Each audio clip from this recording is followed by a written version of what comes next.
Hey, good morning, everybody. Great to see you. Great to have you here this weekend. Thank you. Hey, I want to welcome everybody at all of our locations, Valencia, Canyon Country, and those watching online. Those of you packed inside because it's 68 degrees in here, and those of you sitting outside because I don't know why. So anyway, we are thrilled that you're here, however you're watching us, and so glad that you're continuing with us in this series.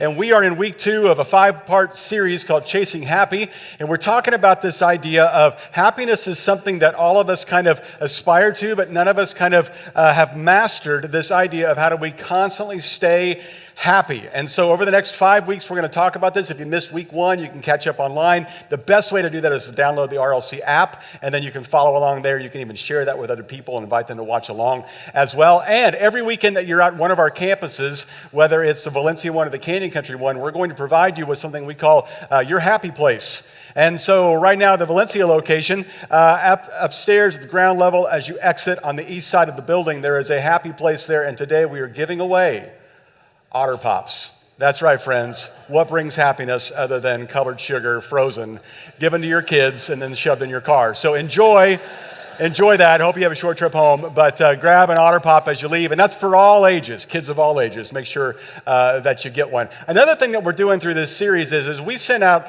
kind of an email to a bunch of people and asked them this question: if you had 1 hour and you could do something that was going to make you happy, what would it be? And we got some great responses from people, and so we've decided to surprise some of those people with granting their request, and we're calling this the Happy Hour. Okay, I don't know if it's ever been used before, but we're using it. And we just thought that'd be a lot of fun. So we surprised somebody recently and granted their request. So take a look at this happy hour.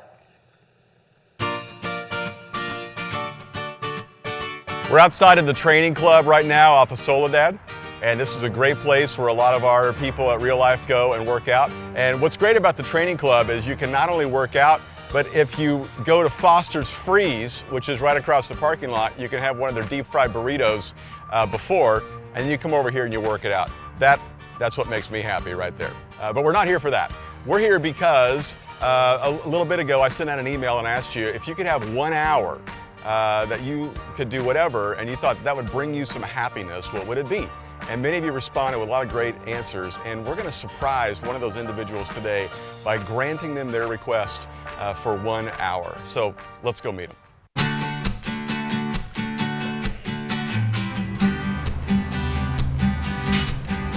Morning. Hey, Jordan, come on in. How are you? Good, how are you? Good. Hey, Jordan, come here for a second. I didn't sign up for this. Hey, a while back, we sent out an email, and we said, what would make you happy for like an hour? You remember what you said?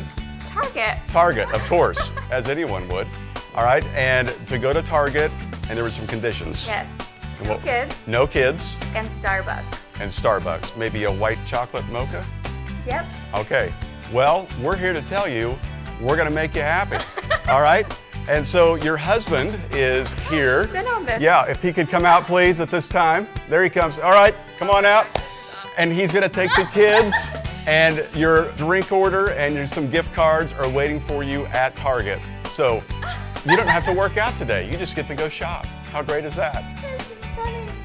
All right, so obviously we know Target isn't the end-all, be-all of happiness, but sometimes you just need to get away. I'm about to spend an hour alone with no kids at Target with a lovely coffee and my gift card. I'm very excited to go shopping and to just spend some alone time and maybe buy something for myself. It's hard when you work full-time, you're a full-time mom. I have 3 little kids at home, and I usually don't get to go to Target by myself, and if I do, it's at 10 o'clock at night, and nobody wants to do that, so I get to come here without people saying Mom 1,000 times. The things that get in the way of making me happy are just the day-to-day busy stuff. Making breakfast, lunch, dinner, running around, getting errands done, cleaning the house, things like that. So although I love being a mom and a wife, sometimes it gets a little busy. So I actually bought some things for myself. I got a bathing suit and a tank top, and then of course for my kids as well. The hour was very relaxing. I loved that I sipped my coffee with no rush, and and I didn't hear mommy at all. I do feel recharged. I got some errands done, so now I don't have to do that. I got my coffee, so now I don't have to do that. And I feel like I can go home and be a better mom to my kids because I just got the things done that I need to get done. Thank you, Rusty, for an hour to myself at Target with Starbucks, just to give me some happiness, and now I can go spread my happiness to my family.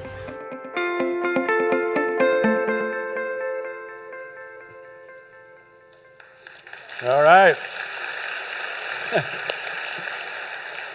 Because what else would make you happy other than walking around Target with a camera crew following you? Wouldn't that be great? Oh, well, that was a lot of fun, and we have more to come. But we are in this series called Chasing Happy, and the reason we're talking about this is because it's something that's true for all of us. We're all trying to figure this out. We're all trying to understand what happiness is. And what we talked about last week is this whole concept of happiness is more about a who than a what.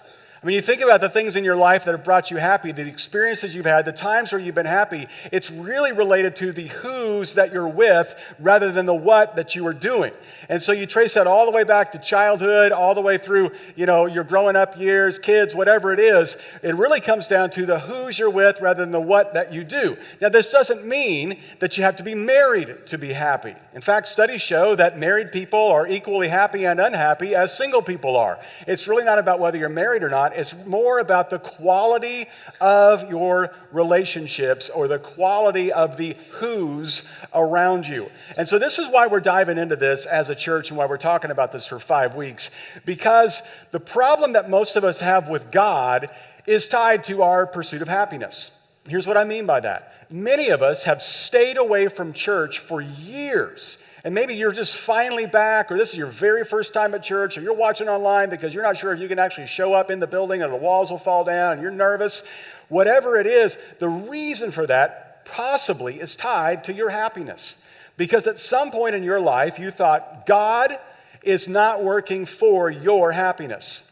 And you thought that you've heard this word holy, and you don't think that there's any way you could be holy and be happy. And so you chose and you went with happy. And you decided that if I'm going to be holy, then I'm not going to be happy. So I'm not going to be holy so I can be happy. And you've stayed away and you've maybe strayed away from church at some point in your life. And what this means is that the reasons you give for why you don't have a relationship with God or why you don't attend a church or why you don't read the Bible or why you don't believe in Jesus is not a faith issue. It's a happiness issue. I mean, we use big faith terms like, well, how could God allow a hurricane? And I don't understand why God allowed cancer. And I don't understand why God did this. I can't believe in something I haven't seen. Okay. Those are faith issues, but that's not the real reason you've stayed away from God. The real reason most of us stay away from God is because we think it won't make us happy. And so what we talked about last week is that happiness is more about a who than a what. And the truth is that what makes us happy? No thing makes us happy. No thing brings us happiness. In fact, if we're looking for happiness, actually God helps us get there quicker than we could do on our own. Here's why. Because God created that capacity for happiness in your life and in mine. It's not as if we came up with that on our own or we're hiding that from God or we've got to do that on our own. God hardwired that into you, a desire to be happy. So in other words, if you resist God, you're resisting your own ability to be happy. In other words, Jesus is not in the way of your happiness. Jesus is the way to your happiness because happiness is found in a who, not in a what. So today we're going to talk about how do we pursue happiness? How do we achieve this in our lives? And we're going to look at a section of scripture that was written down by eyewitnesses who heard Jesus say it, and it's been preserved over the centuries so we can read this because it is so applicable for every single one of us. And the brilliance of what Jesus has to say here is still resonating with people today, and I think it will with you as well. So let me just give you the setup for where we are in kind of the Jesus story. Jesus is kind of new into his ministry, and a lot of people have gathered around because he's healed a lot of people, and they're all kind of intrigued by that. And sometimes when you show up, he feeds you, so that's kind of cool. And so all these people are around, And Jesus sits down on a mountainside and begins to teach. And this is what has commonly been referred to as the Sermon on the Mount. Have you ever heard that phrase before? And so Jesus begins to speak to them, and it's recorded in Matthew's biography about Jesus in chapters 5, 6, and 7. And if you've got 20 minutes, sit down and read this thing. It is brilliant what Jesus has to say about life and happiness and blessing and marriage and divorce and worry and stress. It's just incredible. But the very beginning of Jesus' message here, he talks about happiness. It's almost as if they all sit down and somebody says, "Hey, Jesus, how do you be happy?" And Jesus begins to explain it. And the words that we're going to read here are 8 principles that really are what's referred to as Beatitudes. In other words, they're attitudes for us to have, and when we have them, blessings then follow. Now, what's interesting about this passage we're going to read, and we could spend weeks on every single one of these 8 principles. What's interesting about what we're going to read is that when you look at them, they really are the key to our happiness. They really are the attitudes that happy people have. And these are the attitudes of the who's you want to be around in your own version of Whoville. Okay, we all want these who's around us in our life, and it's true that we all need these qualities in our life. So let's take a look at how Matthew records what Jesus said. Now, when Jesus saw the crowds, he went up on a mountainside and sat down. His disciples came to him, and he began to teach them. So just kind of picture this, and I've actually been to this spot in Israel where this happened, and it's not a huge mountain, it's kind of like this rolling hill, and he sits down there, and there's all these people around. And you've got the massive crowds. You've got, probably 24 people that are kind of following Jesus along because they really believe in what he's doing. Then you got 12 people that are sold out followers of Jesus, or what's called the disciples, and something later on called the apostles. And these people are listening to everything Jesus says. And like I said, it's almost as if somebody said, "Jesus, what's it mean to be happy? How can I be happy?" Because 2,000 years ago, they were still trying to figure this out. Jesus gives us these attitudes to have. Here's the first thing he says. "Blessed," or happy are you, "who are the poor in spirit, for theirs is the kingdom of heaven." Now, what's this phrase here, poor in spirit, mean? Well, first of all, before we get to that, notice what Jesus does here is he attacks the very thing that you and I constantly wrestle with, and that is you and I believe, whether you'd admit it or not, and you wouldn't admit it because you'd think you were shallow if you did, that we believe if we had more money, we'd be more happy, right? If I only had a little bit more money, then I'd be happy. Truth is, you're making a lot more than you ever did when you were younger, and yet you're still not happy. I mean, none of us think that we're completely happy, but we think that if we could only make more money, we'd be happy, because we tend to think that rich people are happier. Well, the other is true as well. Sometimes we look at poor people and we think, you must be really happy because you have nothing to worry about. You have no thing, right? And so what Jesus says here is, it's got nothing to do with that, with whether you're rich or whether you're poor. Because the truth is that happy people are poor in spirit. Now, what's that mean? Does that mean that we just walk around like Eeyore and we're just, oh, woe is me, we're just kind of down and depressed all the time? We're poor in spirit. We don't have any spirit. That's not what he's saying either. Happy people are people that recognize that everything they have is from God, and they are completely dependent on him. Some of us have learned this the hard way.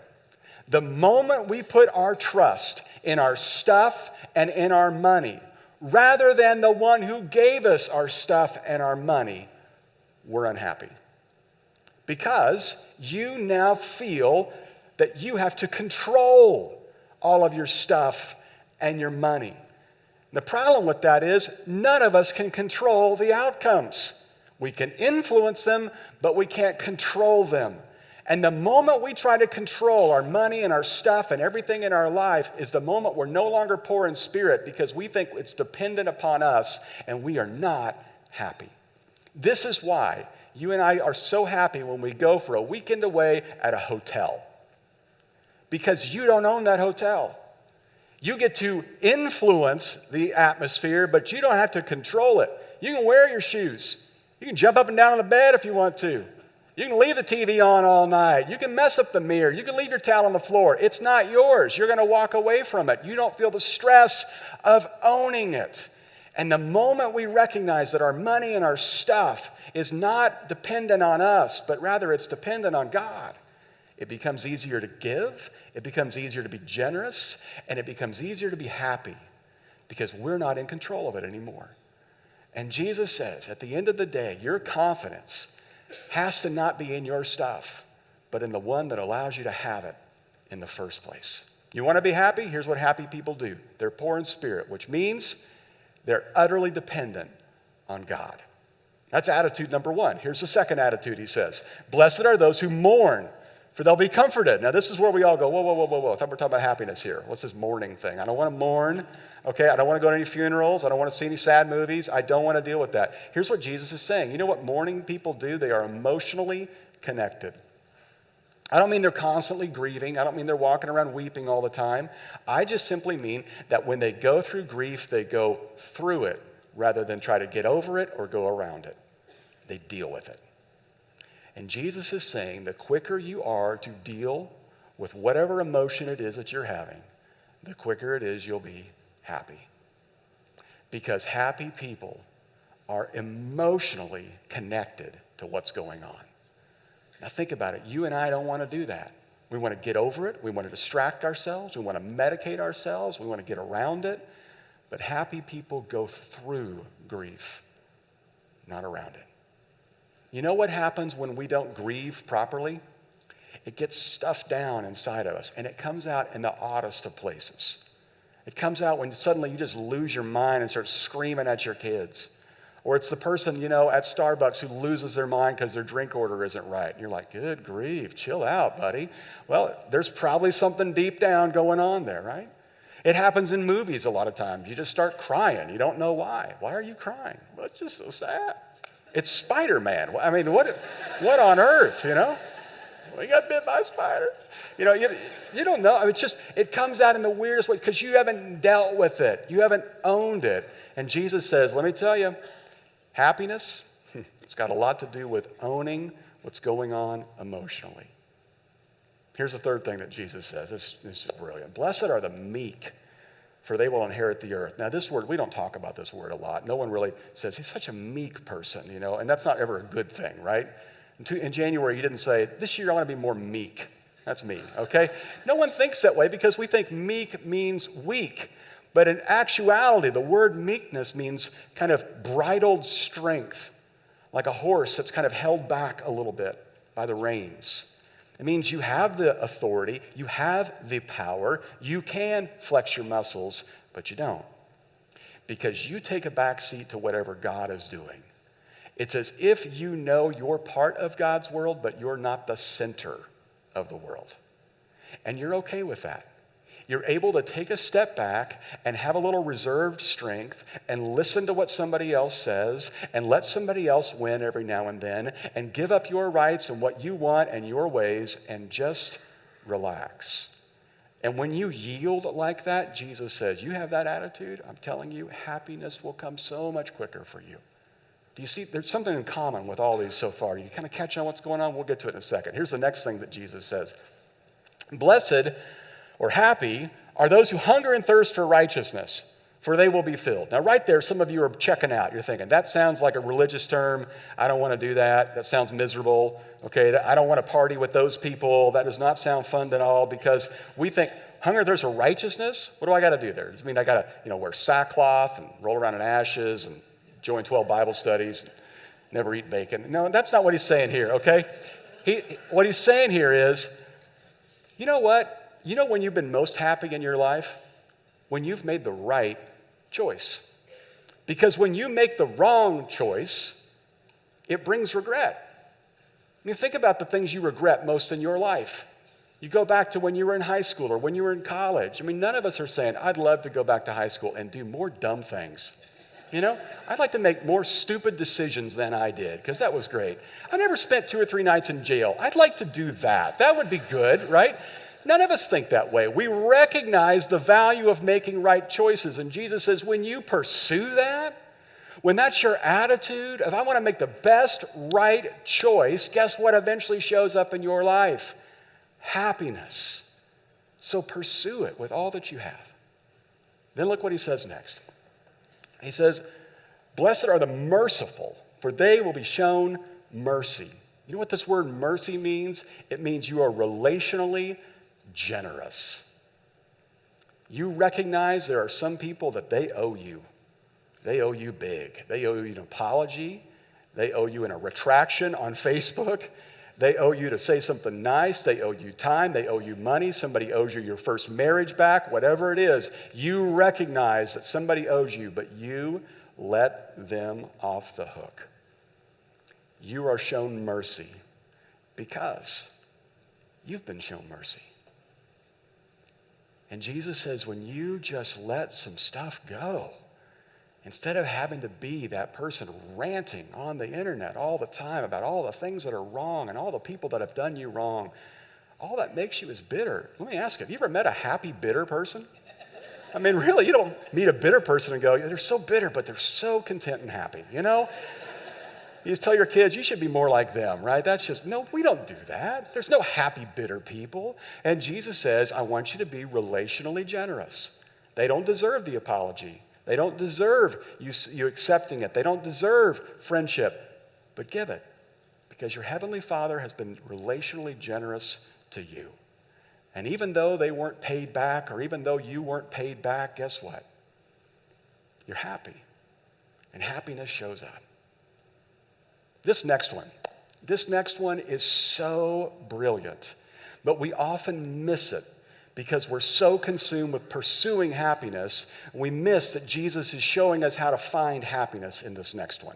And here's what I mean by this. I meet people all the time that say, I just want to know what to do in this situation. I need to know, am I supposed to marry this person or break up with this person? I need to know if I'm supposed to stay in this relationship. I need to know if I'm supposed to continue in this career. I need to know what I'm supposed to do about this business.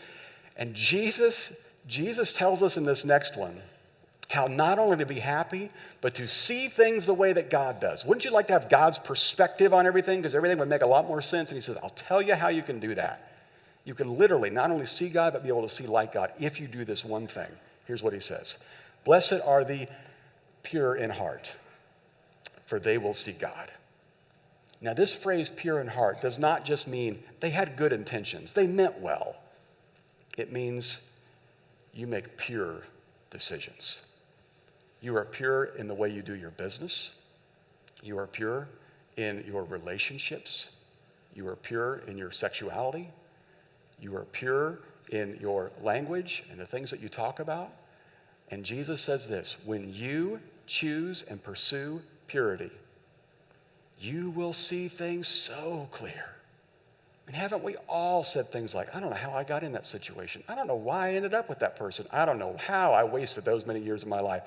And you trace it all back as you were in so deep with impurity, you could not see straight.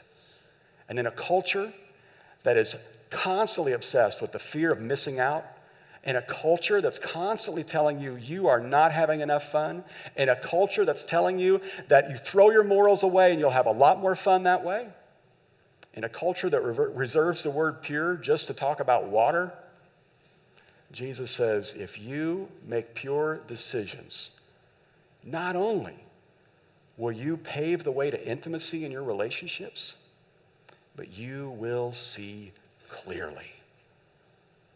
I cannot overestimate or overemphasize this phrase. If you are pure in heart, you will see clearly like God. But most of us are so deep into our own temptations and weaknesses and what we're considering not a sin anymore, and we can't see right decisions. And Jesus says, if you're pure in heart, you will. Because purity paves the way to clarity. You want to be happy? Choose purity. Here's another one. This is a great one too. Blessed are the peacemakers, for they will be called children of God. Now, I mean, you think about this. To be called a child of God means you act like your dad here, and your heavenly Father is a peacemaker, and he's making peace with us by sending Jesus to take our place. And when we make peace with other people, we're being like God. And Jesus says, you want to be happy, decide to be a peacemaker.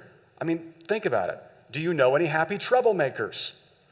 I mean, you know some happy class clowns or pranksters, but I mean people that are really out to get other people. Well, this will show them, or I'll teach them, or I'll leak this information, or I'll tell them about that. You know, that's the troublemaker side of us. And here's what Jesus is saying.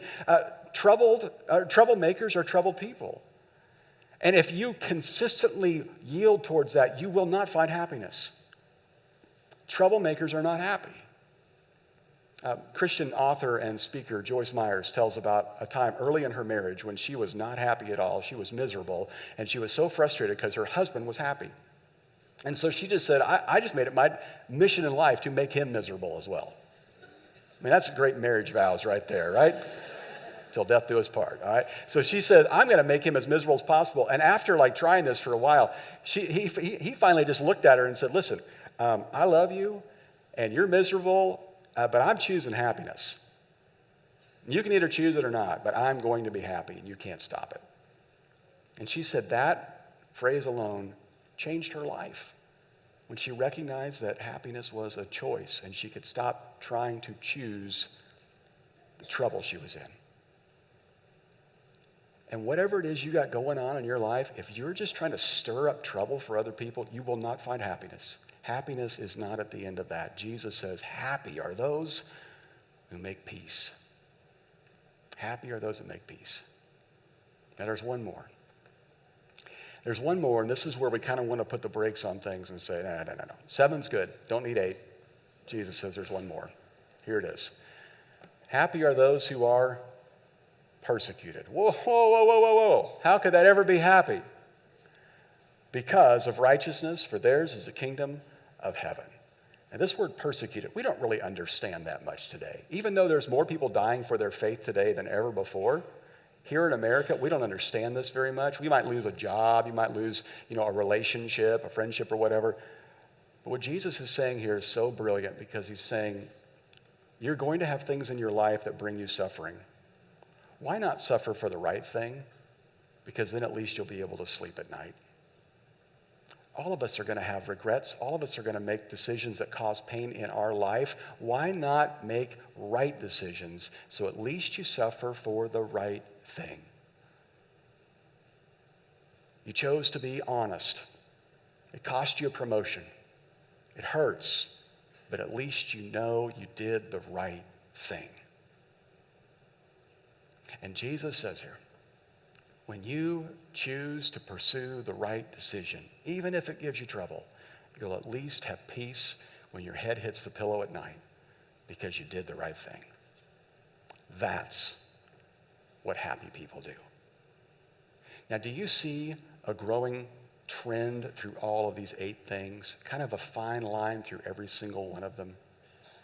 And that is, happiness is not a feeling.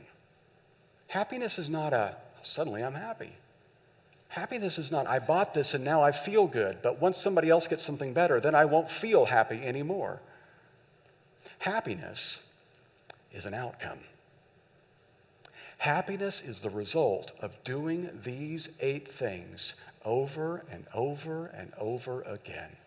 Happiness is the result of having these attitudes. Happiness is the result of surrounding yourself with people who have these attitudes. This is why we talk about Rooted so much and life groups so much, because we want to get you around other people that are pursuing these 8 values. Because when you're around other who's in your life that have these qualities, your level of happiness goes up.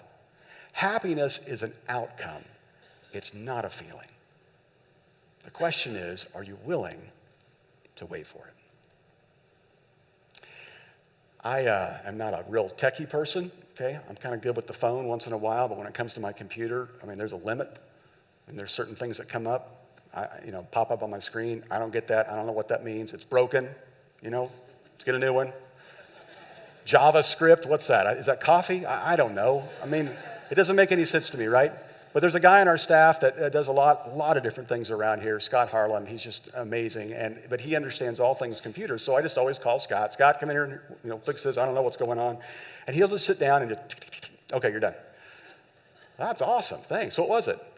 You wouldn't understand. Okay. One time he told me, hey, I think it's an ID10T problem. Oh, okay, great. You know what that is? That spells idiot. That's what that ID10T is. Idiot. Some of you, that's all you're taking away from today. Oh, that's brilliant. Right? But what I love about when Scott comes to visit my computer is he quickly types something in and he fixes it and it's done. That's the kind of outcome I like, right? And that's the kind of happiness you and I want. fix this, do it right now. But happiness is less like a computer programmer and more like a farmer. About a year ago, a guy in our church was kind enough to help put some pine trees in our backyard. So we got those put in. They were kind of small at the time, and he said, just water them, leave them alone. They'll grow like weeds. Okay. Next day I went out. I thought, these haven't grown at all. What's the deal? Next week, come on. I'm taking pictures of it. I'm measuring. Anyway, kept watering. A year goes by. And I'm amazed at how far they've come. Happiness is more like farming than computer programming. It just takes a while. But when you decide, I'm going to choose poor in spirit, I'm going to be utterly dependent upon God. I'm going to choose to deal with my mourning and my grieving. I'm going to choose to have quiet, reserved strength rather than just flexing my muscles all the time. I'm going to choose to pursue the right choices. I'm going to choose to grant mercy to people. I'm going to choose to be pure in heart in my decisions. I'm going to choose to make peace with those around me. And I'm going to choose to do the right thing, even if it costs me. Guess what? One day, not long from now, but one day you'll wake up and realize how happy you truly are. So here's how I want us to close today. I'm going to ask you just to bow your heads and close your eyes, whether you're inside, outside, watching online, Canyon Country. And I'm just going to walk through these 8 principles, and I want you to discern what's the one thing you need to work on. You might say, well, I got to do all 8. Okay, let's start with 1. What's the one thing this week you think, that's the attitude I want to have? And with everybody's head bowed and eyes closed, I want you to be so bold just between you and God, just to kind of raise your hand and say, that's mine, God. You know it. And I'm just admitting it to you so we can work on it together. So God, right now, we just want to admit to you the attitudes we want to embrace. And for some of us right now, it is to be pure in spirit and just to say we are utterly and completely dependent upon you. If that's you, would you just raise your hand right where you are? Just sign between you and God. God, for some of us, we just have never dealt with grief or sadness or an emotion in our life. God, we want to be people that mourn the right way and are emotionally connected to what's going on. If that's you right now, would you just raise your hand? God, for some of us right now, we recognize we overpower people. We're critical and we're aggressive, and we want to be more meek and have that quiet strength. If that's you, would you just raise your hand right there where you are? God, some of us, we just recognize that we hunger and thirst for things that are not right. They're pleasurable for a moment. They bring us a small amount of happiness, but then they go away. God, we want to choose the right thing. We want to hunger and thirst for what's right. If that's you, just raise your hand right there where you are. God, for some of us, we just want to show mercy. We hold people hostage to what it is that they should do and should be like. And God, we want to be merciful people. If that's you, would you just raise your hand? God, we want to be pure in heart. We make a lot of decisions that are not based on purity. We want to see things the way you see them. So God, help us to be pure in our relationships, pure in our ethics and our businesses. God, would you just see that right now? If that's you, just raise your hand. God, some of us, we just kind of get into troublemaking situations, and we want to back off from that. We want to bring peace with us. And if you're wanting to be a peacemaker, just raise your hand right now. And God, some of us, we know there's a decision we got to make, but it's going to cost us. And we're going to lose something as a result of it. Would you help us to make the right decision, God, regardless of the outcome? If that's you, would you just raise your hand right now? God, so many of us right now, all over this place, at all of our locations, have just made decisions before you and have said, would you help me with this? So God, would you overwhelm us this week with how you want us to be happy and how you can make that happen? God, we thank you for that kind of love for us, and we pray all of this in Jesus' name. And all those who agree with the prayer said, amen. You guys have a great week. Don't forget your Otter Pop. We'll see you next weekend.